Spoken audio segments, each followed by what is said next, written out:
Itong papait na ito ay maraming karamdaman ang kaya niyang lunasan. Unang-una, ubo. Pangalawa, kulang sa tubig. Pangatlo, UTI.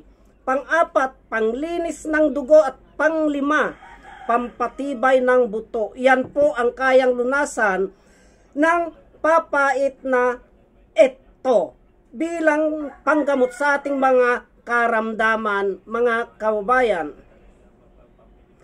Una kong tatalakayin, itong sa ubo.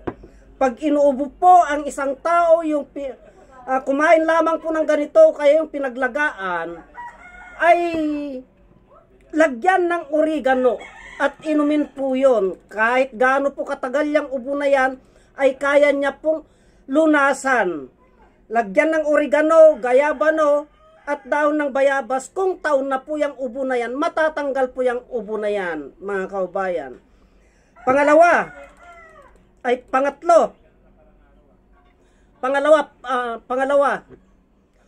yung kulang sa tubig. Yung kulang sa tubig sa pamamagitan ng sabaw ng pinaglagaan ng papait na ito, pati ugat, linaga na pati ugat na ito, sa pamamagitan ng sabaw na ito na inyong iinumin at kulang ka sa tubig, ay hanapin mo po yung tubig. Inom ka po ng inom. Inumin lamang po yung pinaglagaan na ganito, kasama na yung ugat, ganito.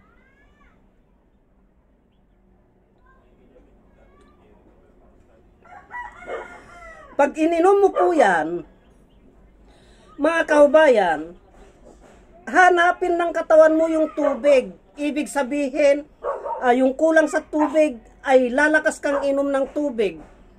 Doon naman po papasok yung sakit na UTI.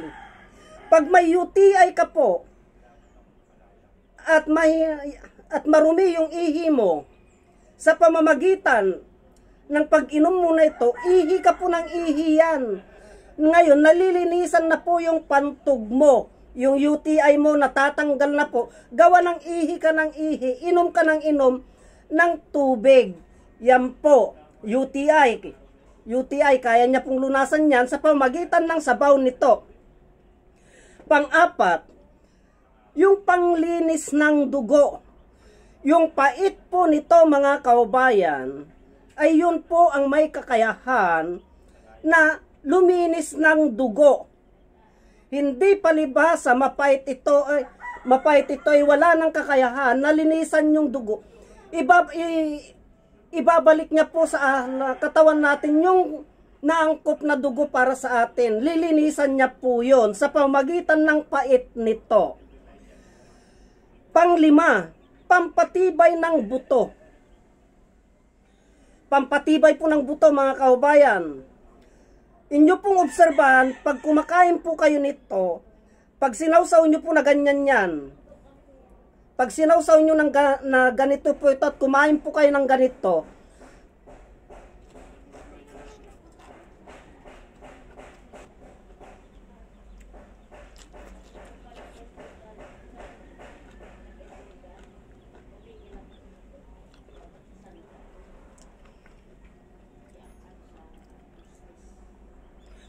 inyo pong mararamdaman, mga kaubayan, na pag kumain kayo ng ganyan, hanggat ninunguyan nyo, pag nalunok ninyo yan, mararamdaman nyo po yung ipin nyo, parang tumitibay po. Parang tumitibay po. So, ibig sabihin yan, pag giniling ng tiyan natin, ito, at ikinalat niya sa buong katawan natin, yung bisa nito, yung pait nito, may kakayahan siya na patibayin yung ating buto, mga kaubayan, dahil sa ipin pa nga lamang po, o nararamdaman ko, tumitibay yung buto ko. So pag kumalat yung bisa nito sa loob ng ating katawan, pampatibay po ng buto yan, mga kaubayan. Ibinidyo ko lamang po ito kasi kakain na ako. Bahala kayo kung paano yung proseso na gusto nyong pagkain nito. Ako, isinasawsaw ko lamang po dyan. Pwede din ninyo, ibuhos na lang dito yan ng ganito, mga kaubayan. At itong sabaw niya po, inumin ko, gagawin kong pinakatubig yan. Pwede din yung ibuhos na ganito na lamang po yan, yung sahog niya na yan, para hindi na kayo magsaw sa sausaw, kutsarahin ko na. Hindi ko na lalamasin kasi yung linamas kong labanos, yung daming hindi daw ako nagugas ng kamay, nagugas ako ng kamay noon. O ito, pwede na ninyong iganyan yan mga kahubayan. O, yan. O tapos, pwede na, ready na pong kainin yan, ready na pong lapangin yan, kahit na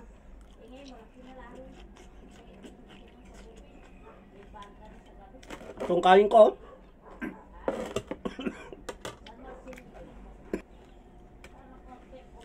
Ang sarap.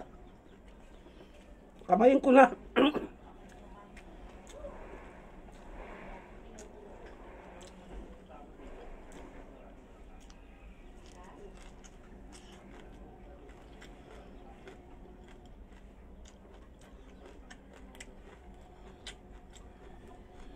Ito ang tubig ko.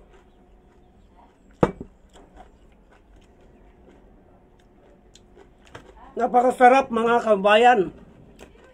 Subukan nyo. Kain nyo sa kanin.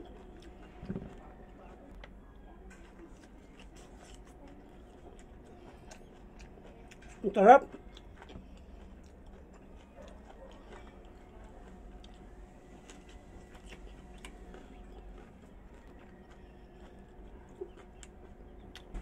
Ito ang tubig ko. Ang sarap. Gamot na ulam pa.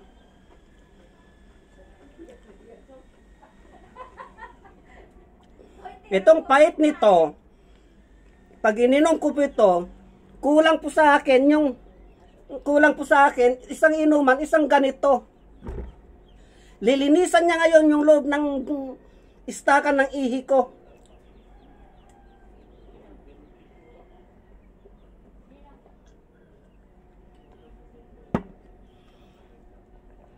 Kain tayo mga kaubayan.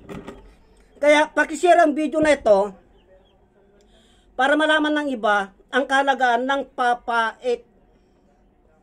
Kain po tayo at papatayin ko na po ang video na ito. Marami pong salamat.